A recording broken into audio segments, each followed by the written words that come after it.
Good morning, everybody. Thanks for joining us on Fixed Performance's call today. My name is Tony. I'm a consultant with Fixed Performance. Our usual speaker is Rob Gehring, and he's tied up this morning, and I was pleased that he asked me to conduct the call and the talk. The topic that I selected to talk about today is marketing, specifically an action plan or the action plan for marketing seasonal items in your dealership. And I wanted to talk a little bit about generalized theory in marketing, as well as some specific things regarding marketing and what season we're in. I was thinking that it's awfully cold, and it's mid-February, and some of us in these colder states, which looks like most of the United States right now, it's hard to imagine it not being winter, but it is going to happen.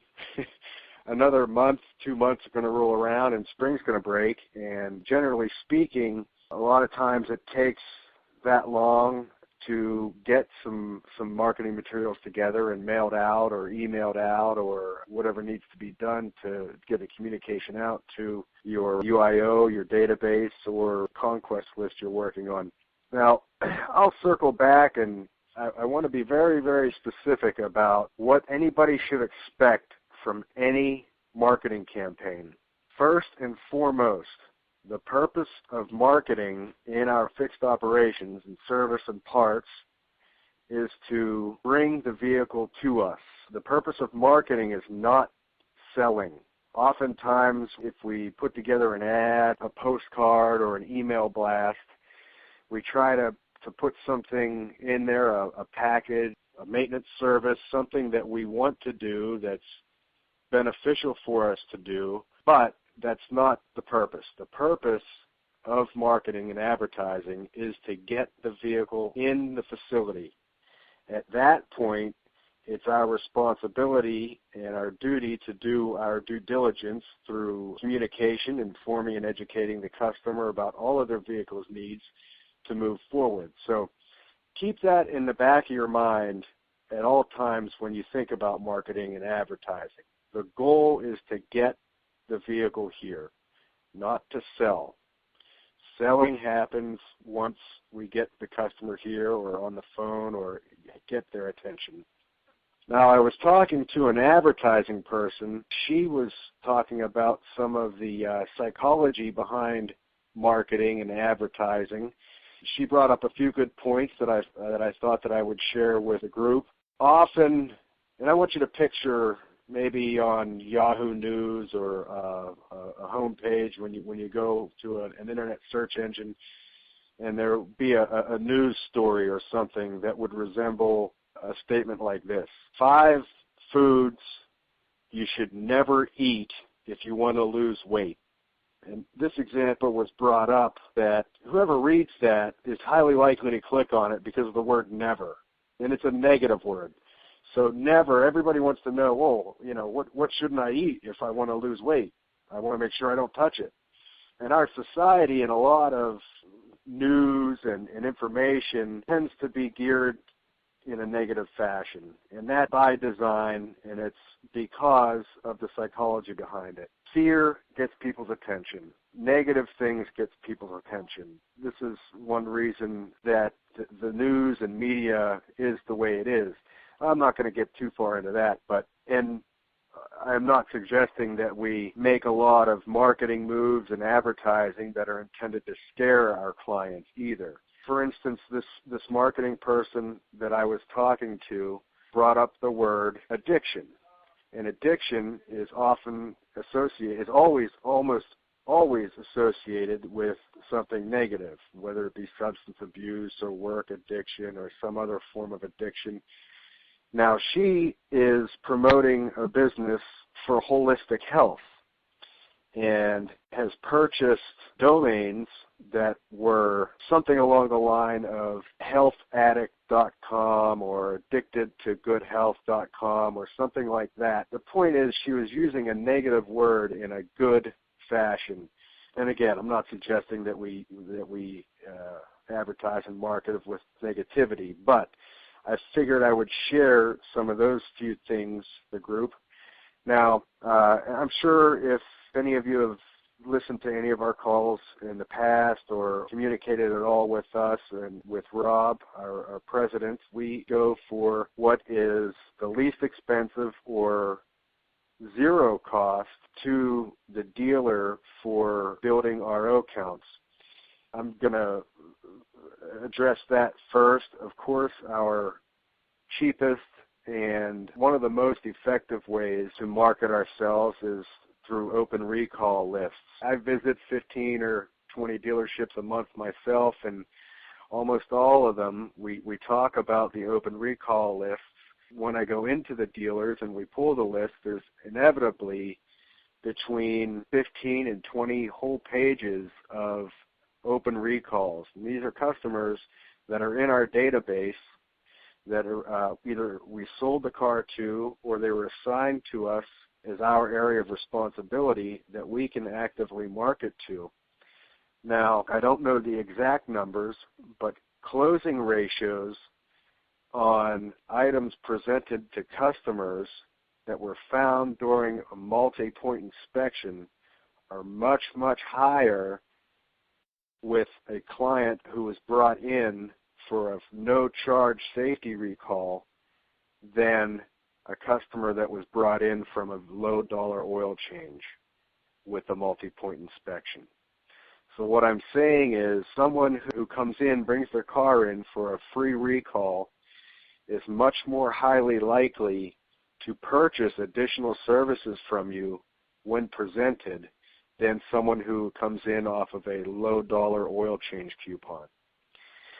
Now, in a conversation about maintenance, competitive repair, and repair work, our competitive work, our most visible pricing is our oil changes. So, and that's our most shopped price. So a lot of dealers will use cheap oil change to draw traffic and build RO counts, but all too often we'll see the staff processes the oil changes, does the multi-point inspection, and doesn't properly inform and educate the customer about their vehicle needs, and it makes the whole thing a wash. Basically, a lot of dealers lose money on an oil change for $19.95 or $14.95 or $24.95 or whatever the pricing may be. So it's our suggestion, my suggestion, that we first utilize the open recall lists to market to. Second step would be our lost soul customers, and you can define that however you'd like. I've heard lost soul customers be defined anywhere from 6 months to 18 months. Now with oil life monitors and different extended service intervals with different manufacturers, I believe that the lost soul number varies quite a bit and certainly would be specific to a manufacturer and their maintenance schedule. Now these are two customer groups that we can actively market to that are within our database, and then we could get into some sort of advertising agency that I've seen some really good checkbook ideas. Some companies that we've done some work with have some very, very good reporting, ROI reporting methods. They do some real-time scanning. They'll actually scan the coupon, and that way we get an accurate reading of who received the advertisement and who actually brought it in. Were they customers that we would not have otherwise seen? Conquest, if anybody doesn't know, means going after competitive make and model vehicles. That means if I'm in a GM dealer, I may go after Ford or Chrysler cars, and it also means other customers with the GM badge in our area of opportunity that we do not have in our database. These ad agencies are able to market to these people without violating any dealer agreements that we would be doing if we tapped into another dealer's database. Now, circling back to the seasonal aspect of marketing, try and think ahead. Generally speaking, and I'm guilty when operating in a dealership. If the driveway gets slow and all of a sudden we don't have enough cars to work on, what can we do immediately to build the RO count? And that's being reactive. A wise man told me one time that I need to change everything I do in the service department from reactive to proactive. And maybe some folks on the call can relate to that. But I know that when you're reactive, you never ever get on top of things and never get ahead of the 8 ball. Now, in terms of marketing, right now, and it's February 11th, we should be thinking about what we want to market in springtime. Quite often, springtime is a very, very good time to market cabin air filters, air conditioning cleaning services, the type of chemicals that are intrusive. They go into the HVAC box, and it's usually a foam that cleans off the heater core and the evaporator core.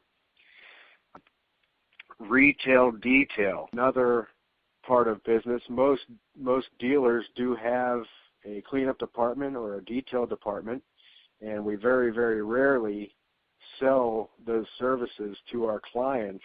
However, when marketed and when presented to the customers, oftentimes we're able to sell them.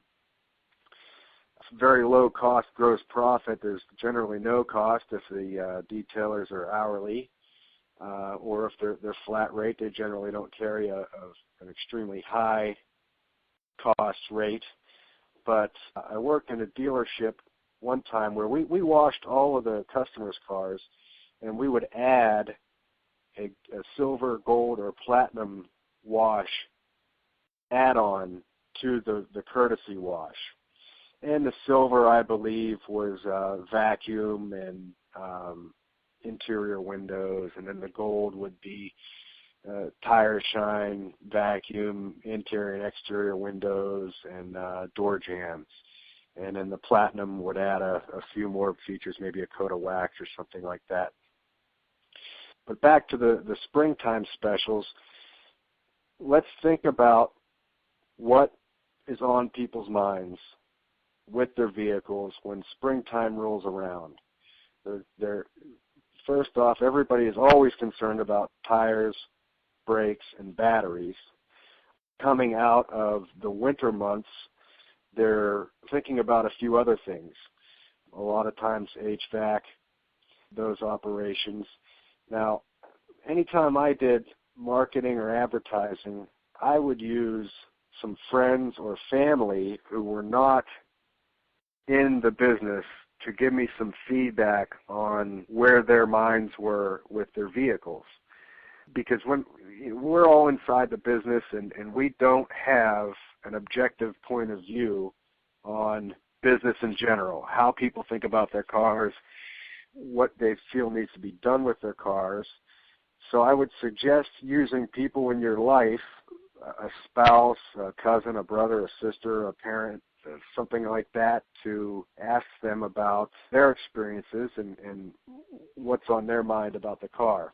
As far as marketing our parts and accessories, some good springtime options are window deflectors, sunroof guards, the protectors for the front end, the hood protectors, other things that'll help the appearance of the car, because once we come out of the winter months, people start washing their cars more often and try to get them cleaned up and looking good. So right now, we need to be thinking about marketing springtime things to our clients, and the suggestion is that we use people around us to help us in this effort.